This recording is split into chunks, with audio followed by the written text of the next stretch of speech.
యాత్రా కీర్తన నేను చదువుతున్నది ఉత్తర ప్రచిత్రముగా చదువుతుగా. యెహోవా యందు నమ్మికించువారు కదలక నిత్యము నిలుచు సియోను కొండవలెనుందురు.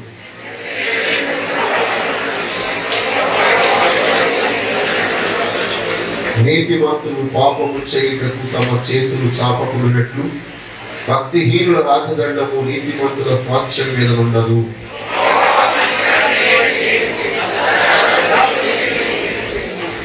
అందరూ కలిసి తమ వంకర త్రోవలకు తొలగిపోవాలని పాపం చేయవారితో కూడా యెహోవా కొనిపోవు. ఇశ్రాయేలు మీద సమాధానమును గాక. ఆమేన్. హల్లెలూయా. చదవబడినటువంటి ఈ కీర్తన భాగం 125వ కీర్తన, యాత్రా కీర్తన. వారు కనాను దేశమునకు ప్రయాణమై వెళ్ళుచున్నప్పుడు రాయబడేటువంటి కీర్తనలు. యాక్చువల్గా చెప్పాలంటే ఇది యాత్ర కీర్తనలు దావీదు రచించాడు. అంటే మానవుని యొక్క జీవితంలో పరమకనాను త్వరగా పరలోక రాజ్యానికి వెళ్ళుట కొరకై ఎలాంటి సిద్ధపాటు కావాలి, దేవుని యొక్క కాపుదల ఏ విధంగా మనం కలిగిన వారమై ఉండాలి, ఎలాంటి జీవితాన్ని మనం జీవించాలనే విషయాలను బహు స్పష్టముగా కీర్తనకారుడు తెలియజేస్తున్నాడు. ఈ యొక్క కీర్తనలో మనం చూసినట్లయితే దేవుని యందు నమ్మిక ఉంచువారు కదలక నిత్యము నిలుచు సియోను కొండవలెనుందురు. బిడ్డలారా, భయంకరమైనటువంటి వాతావరణం మనకు ఎదురొచ్చినప్పుడు, మనం చేసే ప్రతి ప్రయాణములో మనము దేవుని యొక్క రాజ్యమునకు యాత్రను కొనసాగిస్తూ ఉంటుండగా ఆ యాత్రలో ఎదురవుతున్న ప్రతి పరిస్థితులను మనము జయించుట కొరకు మనము ఎవరి యందు నమ్మిక ఉంచాలి? చెప్పండి అందరూ తెరిచి. దేవుని యందు నమ్మిక ఉంచాలి. దేవుని యందు మాత్రమే నమ్మిక ఉంచి మనము ముందుకు కొనసాగుతున్నప్పుడు మనము ఏ మాత్రము ఏ భయమునకు కదిలిపోవచ్చావా అంటాడు. కదలక నిత్యము నిలుచు సియోను కొండవలి ముందు. ఏ కొండతో కూడా పోల్చకుండా ఎందుకు సియోను కొండతోనే ఇక్కడ దేవుని యందు నమ్మిక ఉంచిన వారిని పోల్చి ఉన్నారు అంటే, సియోను కొండ దేవుడు నివాసం ఉండే పర్వతం. దేవునికి స్తోత్రం. దేవుడు దిగి వచ్చినటువంటి కొండ, దేవుని యొక్క ప్రత్యక్షత కలిగిన కొండ. దేవుడు నిత్యము ఉండువాడు గనుక ఆ కొండ నిత్యము ఉంటుంది. అంటే ఆయన సింహాసనం నిత్యము ఉంటుంది. సియోను కొండ అనగా దేవుని యొక్క సింహాసనం. దేవునికి స్తోత్రము కలుగునుగా. మరి దేవుని యొక్క సింహాసనం నిత్యము ఉంటుంది. ఆ దేవుని యందు నమ్మిక ఉంచిన వాడు నిత్యము నిలిచి ఉంచాడు. దేవునికి స్తోత్రం. తర్వాత మనం చూసినట్లయితే యెరూషలేము చుట్టూ పర్వతములు ఉన్నట్లు యెహోవా ఇది మొదలుకొని నిత్యము తన ప్రజల చుట్టూ ఉండు. యెరూషలేము పట్టణానికి వెళితే ఆ పట్టణం అంతా పర్వతాల చేత ప్రాహారం వేయబడింది. మధ్యలో పట్టణం ఉంది, చుట్టూ పర్వతాలు ఉన్నాయి. ఆ ప్రకారముగానే సర్వాధికారైన దేవాది దేవుని యందు నమ్మిక ఇచ్చిన వారికి ఆయన తన ప్రజలందరి చుట్టూ నిత్యము ఉండి వారిని కాపాడువాడు. దేవునికి స్తోత్రం. ఈ రోజు మన చుట్టూ ఆయన ఉన్నందులకు వందనాలు. మన గృహము చుట్టూ ఆయన ఉన్నందులకు వందనాలు. అందువరకు బైబిల్ చెప్తుంది, యెహోవా యందు నమ్మిక ఉంచి ఆయన యందు భయభక్తులు గల వారి చుట్టూ ఆయన దూత కావలి ఉండి వారిని రక్షించు. వారి ఇంటి చుట్టూ అనే మాట మనం చూస్తాం. కాబట్టి దేవుని యొక్క కాపుదల మనకు అనుగ్రహించబడును గాక. అలాగే బైబిల్ మనం చూసినట్లయితే నీతిమంతులు పాపము చేయుటకు తమ చేతులు చాపకూడనట్లు భక్తిహీనుల రాజదండము నీతిమంతుల స్వాస్థ్యం మీద ఉండదు అని అంటున్నాడు. నేను బిడ్డలారా, నీతిమంతుడు ఎప్పుడు పాపం చేస్తాడు? నీతిమంతుడు పాపం చేయడం ఏంటి? పాపం చేస్తే నీతిమంతుడు ఎలాగయ్యాడు? నా మాట అర్థమవుతున్నది? నీతిమంతుడు పాపం చేయడం ఏంటి అంటే, ఉదాహరణకు మన జీవితంలో నీతి కలిగి, భక్తి కలిగి, విశ్వాసము కలిగి, ఆత్మీయతలో ముందుకు సాగిపోతున్నటువంటి కాలంలో ఉన్నప్పుడు, మనం ఎదురు చూస్తున్నవి, మనం అనుకున్నవి జరగలేనప్పుడు మన జీవితంలో తెలియకుండానే మనము ఇంకెందుకు ఈ నీతి, ఈ భక్తి, ఈ విశ్వాసం ఎందుకు కలిగి ఉండాలి, అందరూ జీవించినట్టుగా మనం జీవిస్తే సరిపోతుంది కదా అని ఆలోచన ఎప్పుడైతే మనలోకి వస్తుందో మనము పాపములోనికి నెట్టివేయబడతాం. నేను ఒక సహోదరు అదే చెప్పాను, చర్చికి రారట. కారణం ఏంటంటే దేవుడు అనుకున్న కార్యము జరిగించలేదు. దేవుని యొక్క సన్నిధికి రాకపోవడం, దేవుని యందు నమ్మిక ఎంచకపోవడమే పాపం. నీ బుద్ధిహీనుడు దేవుడు లేడని తమ హృదయములో అనుకుంటాడు. నీతిమంతుడు ఎప్పుడు అనుకోడట, ఎన్ని శ్రమలు వచ్చినా నా దేవుడు నన్ను కాపాడుతాడు. దేవునికి స్తోత్రం, హల్లెలూయా. కాబట్టి ఇక్కడ అంటాడు కదా, చివరిగా మనం చూసినట్లయితే యెహోవా మంచి వారికి మేలు చేయును, యథార్థ హృదయులకు మేలు చేయును, వంకర త్రోవలకు తొలగిపోవు వారిని పాపం చేయవారితో కూడా యెహోవా కొనిపోవును, ఇశ్రాయేలు మీద సమాధానముండును గాక. ఆమేన్. దేవుడు ఈరోజు మన సంఘముపై అలాంటి ఉన్నతమైన సమాధానమును అనుగ్రహించును గాక. ఆమేన్, హల్లెలూయా. ఈ సమయమందు పరిశుద్ధ గ్రంథము తెరచిన వారమైన మనము నేరుగా దేవుని వాక్య భాగంలోనికి వెళదాం. వాక్య ధ్యానాంశమై ఎఫెసీయులకు రాసిన పత్రిక 2వ అధ్యాయం 1 నుండి కొన్ని వచనాలు. అందరూ పరిశుద్ధ గ్రంథమును తెరవండి, చదువు. మీ అపరాధముల చేతను పాపముల చేతను మీరు చచ్చిన వారై ఉండగా ఆయన మిమ్మును క్రీస్తుతో కూడా బ్రతికించి మీరు వాటిని చేయొచ్చు వాయుమండల సంబంధమైన అధిపతిని అనగా అవిధేయులైన వారిని ఇప్పుడు ప్రేరేపించు శక్తికి అధిపతిని అనుసరించి ఈ ప్రపంచ ధర్మము చొప్పున మునుపు నడుచుకొంటిరి. వారితో కలిసి మనమందరము శరీరము యొక్కయు మనస్సు యొక్కయు కోరికలను నెరవేర్చుకొనుచు మన శరీరాశలను అనుసరించి మునుపు ప్రవర్తించుచు కడము వారి వలనే స్వభావ సిద్ధముగా దైవోగ్రతకు పాత్రులమై ఉంటిమి. చాలండి.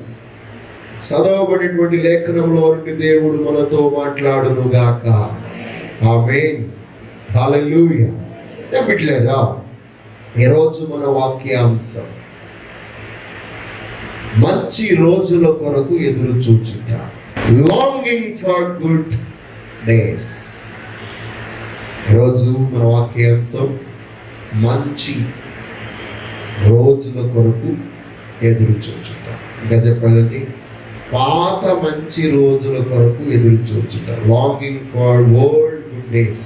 పూర్వకాలంలో బాగుండేదండి అని అంటాం కదా.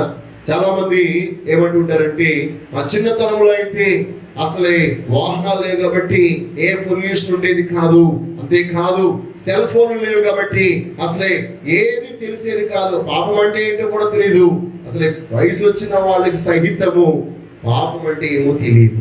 ఇప్పుడు పాపం బహిర్గతమైంది, నడురోడ్డు మీద తిరుగుతుంది, సత్యము సంతలో పడిపోయింది, సత్యానికి చోటు లేదు, నీతికి చోటు లేదు. ఎక్కడ చూసినా భయంకరమైనటువంటి పరిస్థితి, భయంకరమైనటువంటి ఘోరాతి ఘోర పరిస్థితిలో మనం ఉన్నాం.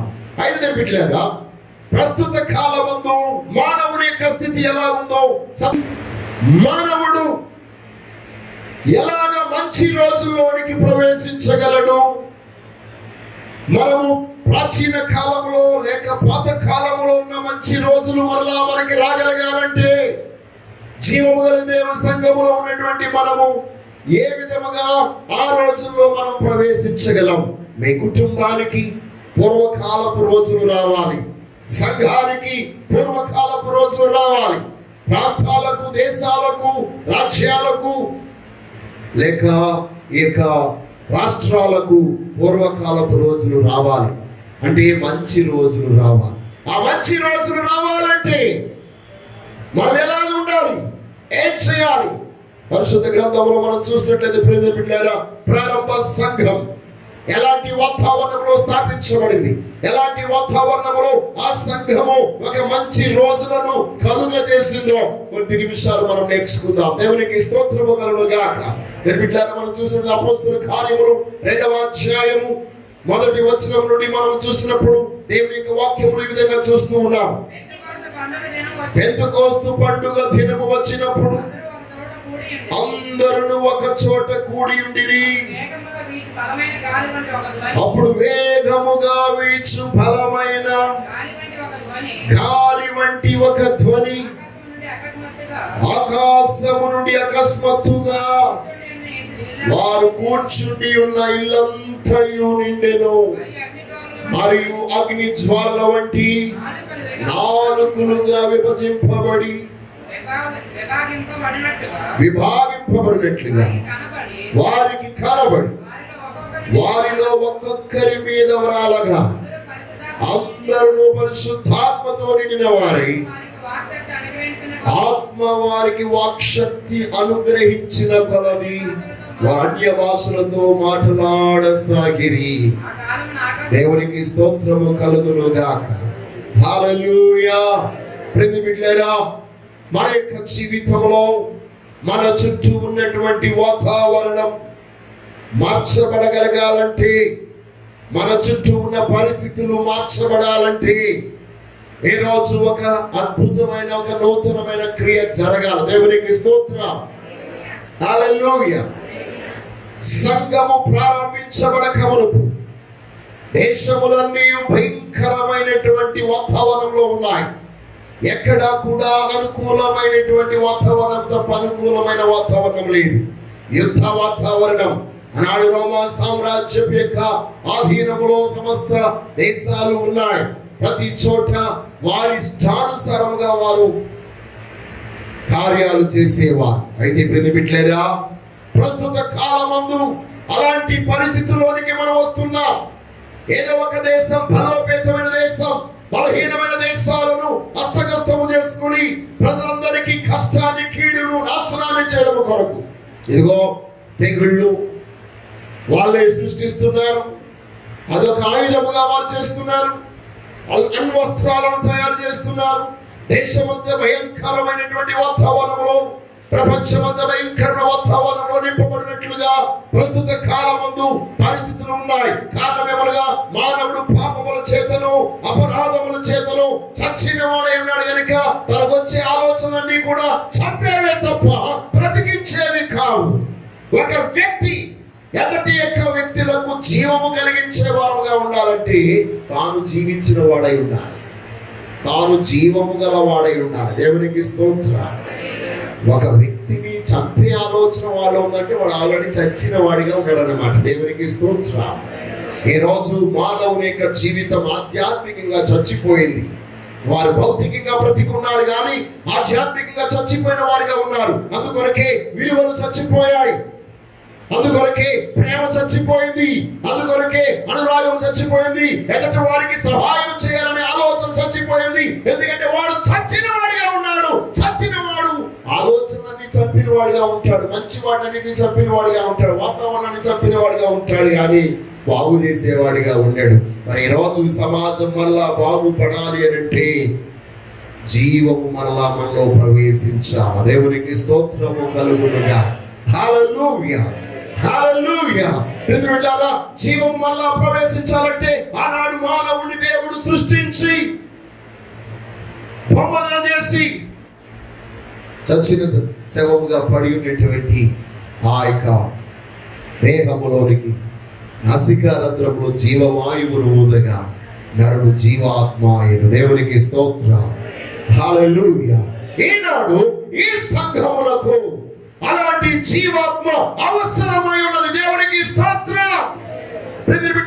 ఇప్పుడు నాసికారంధ్రంలో జీవాత్మ ఊదితే పీల్చే వాళ్ళు ఎవరు లేరు. అందుకొరకే దేవుడు ఒక వినూత్నమైన రీతిలో దేవుడు తన ఆత్మాగ్నిని మానవుడి మీదకి పంపించి తన వాయువును వీయింపజేస్తున్నాడు. దేవునికి స్తోత్రం. కారణమనగా నేను చెప్పినాను, మొదట మానవుడు సృష్టించబడినప్పుడు తాను నీతిమంతుడిగా, పాపము లేని వాడిగా, పరిశుద్ధుడిగా సృష్టించబడ్డాడు కాబట్టి అతనికి నాస్తిక రంధ్రంలో జీవవాయువు ఊదబడింది. కానీ ఇప్పుడు ఎందుకు అలాగే చేయడం లేదంటే, ఇప్పుడు మానవుడు పాపముల చేత, అపరాధముల చేత చచ్చిన వాడిగా ఉన్నాడు కనుక చచ్చిన వాడిని మరలా జీవింపజేయాలంటే మొదట వాడు పరిశుద్ధపరచబడాలి, మొదట వాడు నీతిమంతుడిగా తీర్చబడాలి. అందుకొరకే సర్వాధికార దేవుడు తన అగ్ని వర్షమును కుమ్మరింపజేస్తున్నాడు. చప్పట్ల కొట్టి దేవుని మహిమ పడుతున్నాడు. హల్లెలూయా. అందుకొరకే వారందరూ కూడి ఉన్న చోట ఏక మనస్సుతో వారందరూ ప్రార్థిస్తూ ఉంటుండగా ఆ దినమున ఒక అద్భుతమైనటువంటి నూతన క్రియ జరిగింది. అదేమనగా పాపముల చేత, అపరాధముల చేత చచ్చిన వారందరూ కూడా దేవుని యొక్క సముఖములో జీవము కొరకు మొరపెడుతుండగా దేవుని యొక్క అగ్ని ఆత్మరూపంలో వారి మీదకు దిగి వచ్చింది. దేవుని యొక్క ఆత్మ అగ్ని రూపంలో వారి మీదకు దిగి వచ్చింది. దేవునికి స్తోత్రం. వారికి అప్పుడు ఆ ఆత్మ వారికి వాక్శక్తి అనుగ్రహించింది గనుక ఇప్పుడు వారు ఆత్మ జ్ఞానములు మాట్లాడుతున్నారు. దేవునికి స్తోత్రం.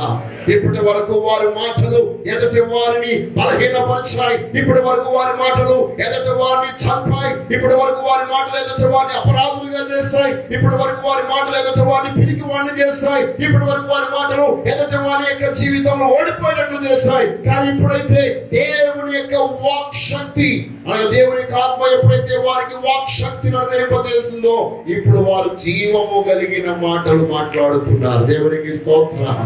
హల్లెలూయా, హల్లెలూయా. చేతులు గలవారు రెండు చేతులతో దేవుని స్తుతించుదురుగా. ఈ రోజు నీ నోట జీవము కలిగిన మాట రాగలగాలంటే దేవుని ఆత్మ నీకు వాక్ శక్తిని ఇవ్వాలి. దేవుని ఆత్మ వాక్ శక్తి ఎప్పుడైతే అనుగ్రహిస్తుందో అప్పుడే నీ నోట దేవుని మాట వస్తుంది. మానవుని యొక్క మాట మనుషునికి నాశనాన్ని కలగజేస్తుంది, కానీ దేవుని యొక్క మాట మనుషునికి జీవం అనుగ్రహింపజేస్తుంది. ఎందుకంటే వారి నోరు తెరచిన సమాధి. ఎవరి నోరు? పాపముల చేత, అపరాధముల చేత చచ్చిన వారి యొక్క నోరు తెరిస్తే సమాధి. సమాధి తెరవబడితే కుళ్ళు వాసన తప్ప, భయంకరమైన వాసన తప్ప మంచి వాసన రాదు. అలాంటి సమాధిలు కలిగినటువంటి లోకంలో మనం జీవిస్తున్నాం. మృతులైనటువంటి వారి యొక్క సమాజంలో మనం జీవిస్తున్నాం కనుక జీవించుచున్నాం. మనము దేవుని యొక్క ఆత్మ చేత జీవించాలంటే ఏ రోజు సర్వాధికార దేవుడు తన అభిషేకమును మన మీదకు పంపించును గాక. హల్లెలూయా, హల్లెలూయా, హల్లెలూయా. ఎందుకనగా దుష్ట సాంగత్యములో మనం జీవిస్తున్నాం. ఈ లోక సంబంధమైనటువంటి భయంకరమైనటువంటి ఆ యొక్క పరిస్థితుల్లో మనం జీవిస్తున్నాం కనుక ఆ పరిస్థితులన్నింటినీ మార్చగలగాలంటే దేవుని ఆత్మ కార్యం మరలా ఈ అంత్యకాల సంఘములో జరగాలి. దేవునికి స్తోత్రం. ఈ కడవరి సంఘములో మరలా ఎప్పుడైతే ఆత్మ కార్యములు జరుగుతాయో అప్పుడు మనకి మరలా మంచి రోజులు వస్తాయి. దేవునికి స్తోత్రం. ఇప్పుడు ప్రతి మరణములో ఉన్న ప్రతి వ్యక్తి జీవములోనికి వస్తాడు. పాపంలో ఉన్న ప్రతి వ్యక్తి క్రీస్తు రక్తములో కడగబడి పరిశుద్ధునిగా తీర్చబడతాడు. మరలా ఈ దినాలలో వారి నోట మంచి మాట, ఎందుకంటే పాప భీతి ఉంటుంది, దేవుడు అంటే భయం ఉంటుంది. కాబట్టి దేవుని యందు భయభక్తులు కలిగిన వారుగా జీవించాలంటే ఆనాడు చూడండి, వారు వాక్శక్తి ఇవ్వబడి మాట్లాడుతుంటే ఆ కాలం ముందు ఉన్నటువంటి నానా తెగల వారు, నానా భాషలు మాట్లాడేవారు, వారందరూ అక్కడికి వచ్చి వీరు పలుకుచున్న మాటలు అందరికీ అర్థమయ్యాయట. దేవునికి స్తోత్రం. ఏనాడు ఎవరి మాట ఎవరికి అర్థము కాని పరిస్థితుల్లో ఉన్నారు. ఈ వారంలో నిన్న మొన్న చూశారు కదా, 16 సంవత్సరాల అమ్మాయి టిక్ టాక్ లో నెంబర్ 1 అట. టిక్ టాక్ వీడియోలు చేయట్లో మంచి సంపద సంపాదించింది. అప్పుడే ఆవిడ మేనేజర్లు అందరూ ఉన్నారు, కోట్ల రూపాయలు ఆర్జించింది. కానీ ఆ టిక్ టాక్ తోటి చచ్చిపోయింది.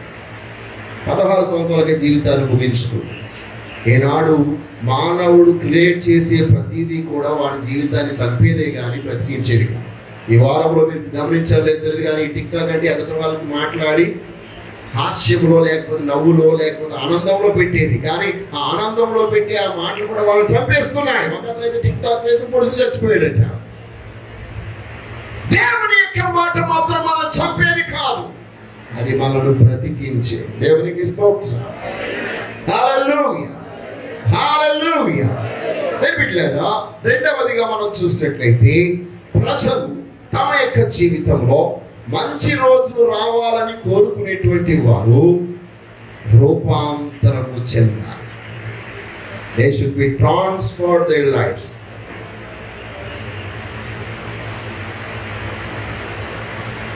రూపాంతరము చెందేవారిగా ఉండాలి. రూపాంతరం ఎప్పుడైతే వారు చెందుతారో అప్పుడు వారి యొక్క జీవితంలో దేవుడు వారి కొరకు ఏర్పరిచే నూతన ఆశీర్వాదంలోనికి, మంచి రోజుల్లోనికి ప్రవేశించగలరు. ఇప్పుడు రూపాంతరము చెందాలంటే నెంబర్ 1, మొట్టమొదటిగా మానవుడు ఏం చెప్పాడు? నేను చెప్పాను, మానవుడు అపరాధముల చేతను పాపముల చేత చచ్చినవాడైనా. చచ్చినవాడు మళ్ళా ఏం చేయబడాలి? బ్రతకాలి. బ్రతకాలంటే ఏం చెప్తుంది అక్కడ వాక్యం? ఆయన క్రీస్తుతో కూడా మనలను బ్రతికించాను. అంటే చచ్చిన వాడు మరలా బ్రతకగలిగే వాడిగా ఉండాలి అంటే వాడు క్రీస్తునందు విశ్వసించాలి, క్రీస్తులోనికి రావాలి. దేవునికి స్తోత్రము కలుగునుగాక. ఆ మాట మీలో ఉన్న ఆయన మిమ్మల్ని క్రీస్తుతో కూడా బ్రతికించారు. ఈ లోకంలో ఎలాంటి వ్యక్తి అయినా సరే, అతను ఎంత గొప్ప వ్యక్తి అయినా, అతను ప్రధాని అయినా లేకపోతే హోమ్ మినిస్టర్ అయినా, అతను మరలా జీవించగలిగిన వ్యక్తిగా ఉండాలి అంటే తాను క్రీస్తులోనికి రావాలి. దేవునికి స్తోత్రం. యేసు క్రీస్తే ఒక వ్యక్తిని బ్రతికించగలవాడు. దేవునికి స్తోత్రము కలుగునుగాక. రెండవదిగా మనం చూసినట్లయితే మనందరము ఒకప్పుడు లోక మర్యాదను అనుసరించి నడిచినటువంటి వారు, అంటే ప్రపంచ ధర్మమును అనుసరించి నడిచినటువంటి వారు. ఈ లోక ధర్మమును, ప్రపంచ ధర్మమును అనుసరించి నడిచినటువంటి వారు ఈ లోకం ఎట్టిపోతుందో అటే పోతాడు. ఈ లోకం నాశనానికి వెళితే మానవుడు కూడా లోక నాశనానికి వెళ్ళిపోతాడు. మరి ప్రభు యేసు క్రీస్తు చెప్పినటువంటి మాట ఏంటి తెలుసా? యేసయ్య చెప్పిన మాట ఏంటి? నేను చెప్పింది ఆలకించండి. ఏం చెప్పాడైనా? ఈ లోకమునకు నేను నశించిపోవచ్చున్న దాన్ని వెతకి రక్షించడానికే వచ్చాను. దేవునికి స్తోత్రం. నశించిపోవచ్చు దాన్ని వెతికి రక్షించడం కొరకే ఈ లోకమునకు మనుష్య కుమారుడిగా నేను వచ్చి ఉన్నాను. అంటే బ్రదర్ బిడ్డలారా, ఈ లోక మర్యాదను అనుసరించి నడుచుకునేవాడు నశించిపోయేవాడు. కానీ ఎవరైతే ఈ లోకమును నశించిపోవచ్చున్న దాన్ని వెతికి రక్షించడానికి వచ్చిన యేసయ్యను వెంబడిస్తారో, ఆయన మర్యాద ప్రకారంగా నడుచుకుంటారో వారు నిశ్చయముగా దేవుని యొక్క జీవమును పొంది రూపాంతరము చెందుతారు. దేవునికి స్తోత్రం. ఒక వ్యక్తి మరొక వ్యక్తిని వెంబడించినప్పుడు తాను తెలియకుండానే తాను ఆటోమేటిక్గా ఆ వ్యక్తి యొక్క రూపంలోనికి మారిపోతాడు. అంతే కదా? స్నేహితులు ఉన్నారు, ఎవడైనా అల్లరి స్నేహితుడు ఉన్నాడు అనుకోండి, ఆ స్నేహితుడు కలిగిన వాడు అల్లరుడు అవుతాడు. తాగుబోతుడు ఉన్నాడు అనుకోండి, ఇతను కూడా ఏమవుతాడు? ఒక రోజు 2 రోజులు తాగకపోయినా 3 రోజులు మెల్లిమెల్లిగా ఏం చేస్తాడండి? త్రాగుడులోని నడిపిస్తాడు. అప్పుడు త్రాగుబోతుగా అవుతాడు. ఇప్పుడు యేసు క్రీస్తుని వెంబడించిన వాడు ఏమవుతాడు? క్రీస్తులాగా మార్చబడతాడు. దేవునికి స్తోత్రం. హల్లెలూయా. మూడవదిగా మనం చూసినట్లయితే బిడ్డలారా, మనము పాప స్వభావమును గొప్ప చేసేవారముగా ఉన్నాం. ఏం చేసేవారం ఉన్నామంటే పాప స్వభావమును గొప్ప చేసేవారముగా ఉన్నాం. అవిధేయులతో కలిసి మనము పాపమును గొప్ప చేసేవారముగా ఉన్నాం. ఎందుకంటే ఆ పాపమును గురించి ప్రేరేపించేటువంటి అధిపతి ఈ లోకంలో పనిచేస్తున్నాడు. యాక్చువల్గా మానవుడు ఎందుకు పాపం చేస్తున్నాడంటే తాను ఈ లోక సంబంధమైన అధికారైన సాతాను యొక్క బానిసత్వంలోనికి వెళ్ళిపోయి ఉన్నాడు కనుక. ఇక మాట మనం చూస్తాం, అనగా వారు వాటిని చేయొచ్చు. వాయుమండల సంబంధమైన అధిపతిని, అనగా విధేయులైన వారిని ఇప్పుడు ప్రేరేపించు శక్తికి అధిపతిని అనుసరించి. దేవునికి స్తోత్రం. ప్రతి మానవుని దుష్టత్వమునకు, చెడుకు ప్రేరేపించి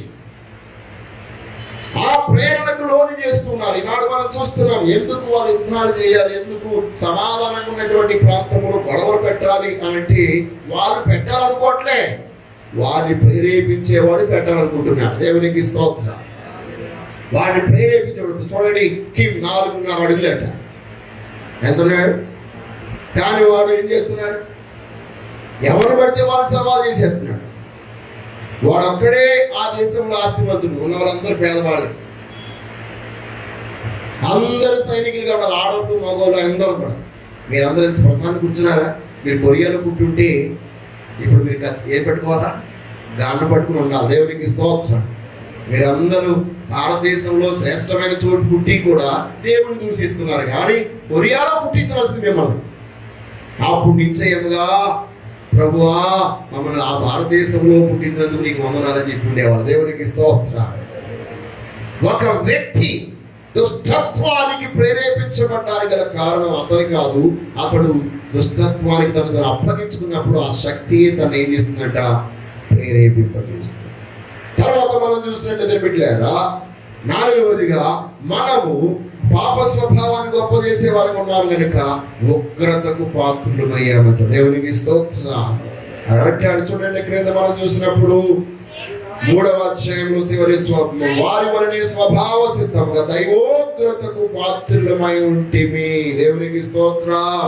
కాబట్టి అలాంటి ఉగ్రతకు పాత్రులమై ఉన్నటువంటి మనలందరినీ కూడా సర్వాధికరణ దేవాది దేవుడు తన కృపా మహదైశ్వర్యము చేత, అంటే మానవుని మరణములో నుండి జీవంలో రప్పించాలంటే కృప సరిపోదంటే మహాకృప అవసరం. దేవునికి స్తోత్రం. ఆ మహాకృప, కృప వేరు అంటే చిన్న జాలి ఒక్కసారి సహాయం చేస్తుంది, కానీ మహాజాలి, మహాకనికరం, మహాప్రేమ నిత్యము సహాయం చేస్తుంది. దేవునికి స్తోత్రము కలుగుగా. మనను నిత్యము ఆయన ఉన్నతమైనటువంటి రూపంలోనికి మార్చుట కొరకు ఆయన తన మహాకృపను మనకు అనుగ్రహింపజేసి ఉన్నాడు. దేవునికి స్తోత్రం. అందువల్ల అయినను దేవుడు కరుణా సంపన్నుడై ఉండి అనే మాట అక్కడ మనం చూస్తున్నాం. కాబట్టి దేవుని బిడ్డలారా, ఆయన మనను సజీవులుగా చేసి ఉన్నాడు. 7వదిగా మనం చూసినప్పుడు కృప చేతనే మనను రక్షించి ఉన్నాడు. దేవునికి స్తోత్రం. తర్వాత మనం గమనించినప్పుడు మానవుడు క్రియల చేత రక్షించబడడు గాని కృప చేతనే రక్షించబడు. ఆ మాట మనము 9వ వచనంలో మనం చూస్తాం. అది క్రియల వలన కలిగినది కాదు, ఒక వ్యక్తి నీతిమంతుడిగా తీర్చబడ్డాం, కానీ దేవుని యొక్క కృపయే, కృప చేతనే. అంతేకాదు, ఇప్పుడు దేవుడు అలాగ తన కృప చేత రక్షించి మననంట ఆయన సృష్టిగా మనను చేయించినాడు. 10వ వచనం మాట మనం చూస్తాం కదండి. ఇప్పుడు మానవుడు మళ్ళీ ఏమయ్యాడట? దేవుని సృష్టి అయి ఉన్నాడు. అంటే నూతన ప్రారంభములో మానవుడు ఏ పాపము లేని వాడిగా నీతిమంతుడిగా ఎలా ఉన్నాడో అలాంటి రూపములోనికి జీవము కలిగిన దేవుడు, జీవము కలిగిన సంఘము ద్వారా మనందరినీ మార్చుచు ఉన్నాడు. అందుకొరకు ఇలాంటి క్లిష్ట పరిస్థితుల్లో కూడా మనం దేవుని మందిరానికి వచ్చి ఆరాధన చేస్తున్నాం. దేవునికి స్తోత్రాలు చెల్లిద్దాం. ఎందుకు రమ్మని మిమ్మల్ని అందరినీ ఫోన్ చేసి బతిమాలుతుందో తెలుసా మీకు? మీరు రాకపోతే నాకే నష్టం లేదు, మీరు రాకపోతే నాకు మంచి సేఫ్. ఎందుకని? నా ఇంట్లో నేను ఉన్నాను, నాకు సేఫ్, అంతే కదా? చెప్పండి అమ్మా, మీ ఇంట్లో మీరు ఉంటే సేఫ్ కదా? ఇప్పుడు కనుక పాస్టర్ గారిని సంఖ్యను బ్యాగ్ వేసుకుని ఏంటి నేను వస్తానంటే ఒప్పుకుంటారా మీరు? పాస్టర్ గారిని దయచేసి దేవునికి స్తోత్రం. హల్లెలూయా. ఈ రోజు మీరు గమనించండి, ఇలాంటి క్లిష్ట వాతావరణం మనం ఎందుకు దేవుడిని ఆరాధిస్తున్నామంటే వీటన్నిటి నుంచి మనం రూపాంతరము చెంది ఇప్పుడు మళ్ళా దేవుని చేతిలోని పెట్టబడి ఆయన సృష్టిగా మనం చేయబడుట కొరకే. చప్పట్ల కొట్టి దేవుని మహిమ పలుకుదాం. హల్లెలూయా. హల్లెలూయా. నీవు ఎప్పుడైతే దేవుని సృష్టిగా మార్చబడతావో గమనించండి, అప్పుడు నీ కొరకు క్రొత్త ఆకాశం, క్రొత్త భూమి, క్రొత్త ఫెసిలిటీస్ అన్ని నీ కొరకు ఎదురు చూస్తాయి. దేవునికి స్తోత్రం. మంచి రోజులు మనకు వస్తాయి. అనగా మన జీవితంలో కన్నీళ్లు లేని, బాధలు లేని, దుఃఖము లేని, చీకటి లేని మంచి రోజులు మరలా మనకు వస్తాయి. ఈ మాటలన్నీ ప్రకటన గ్రంథం 21వ అధ్యాయంలో మనం చూస్తాం. దేవునికి స్తోత్రం కలుగుగా. అన్నీ నూతన పరచబడతాయి. అంతేకాదు, దేవుడు మనతో కూడా అక్కడ ఉంచాడు. బిడ్డలారా, ప్రతి భూమిలో ఉన్న సమస్త దేశాలన్నీ కూడా నీతియుక్తమైన దేశములుగా ఉంటాయి. ఏ దేశము ఒక దేశం మీదకి యుద్ధానికి వెళ్ళదు. అలాంటి ఒక నూతనమైన ఒక యుగమును మనము చూడాలంటే ప్రభు రాకడ కొరకు మనం ఎదురు చూడాలి. ఈరోజు ఆ రాకడ కొరకు ఎదురు చూడాలంటే ఒక సిద్ధపాటు మనకి కావాలి. ఆ సిద్ధపాటులోని చచ్చిన వారమైన మనము జీవంలోనికి వెళతాం. ఈ యొక్క లోక మర్యాదను అనుసరించే మనము ప్రభు యొక్క నియమంలోనికి, ప్రభు యొక్క ఆత్మ నియమంలోనికి వస్తాం.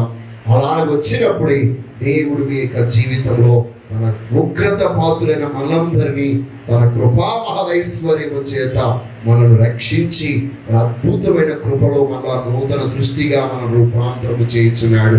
అప్పుడు మనకి క్రొత్త హృదయం, క్రొత్త మనస్సు, క్రొత్త ఆత్మ మనకు అనుగ్రహించబడుతుంది. ఇప్పుడు మిమ్మల్ని స్తుతించమన్నా స్తుతించట్లేదు, ప్రార్థించమన్నా ప్రార్థించట్లేదు. ఆ క్రొత్త హృదయం, క్రొత్త ఆత్మ, క్రొత్త మనసు మనకు వస్తేనట ఇక నిత్యము మీరు ఏం చేస్తుంటారంటండి? ఏం చేస్తుంటారు చెప్పండి అమ్మా. అసలు ఆగమన్నా ఇంకా ఆగదు. క్రొత్త పాటలు, క్రొత్త వాక్యము, ఆత్మీయంగా అన్ని ఆత్మ సంబంధమైన మాటలు తప్ప ఇంకేమి ఉండవు. కానీ ఇప్పుడు ఏమున్నాయి? అన్ని శరీర సంబంధమైనవి తప్ప ఆత్మ సంబంధం ఏది లేదు. దేవుడు అలాగ మనందరినీ రూపాంతరపరిచి నూతనమైన జీవములోనికి నడిపించునుగాక. ఆమేన్.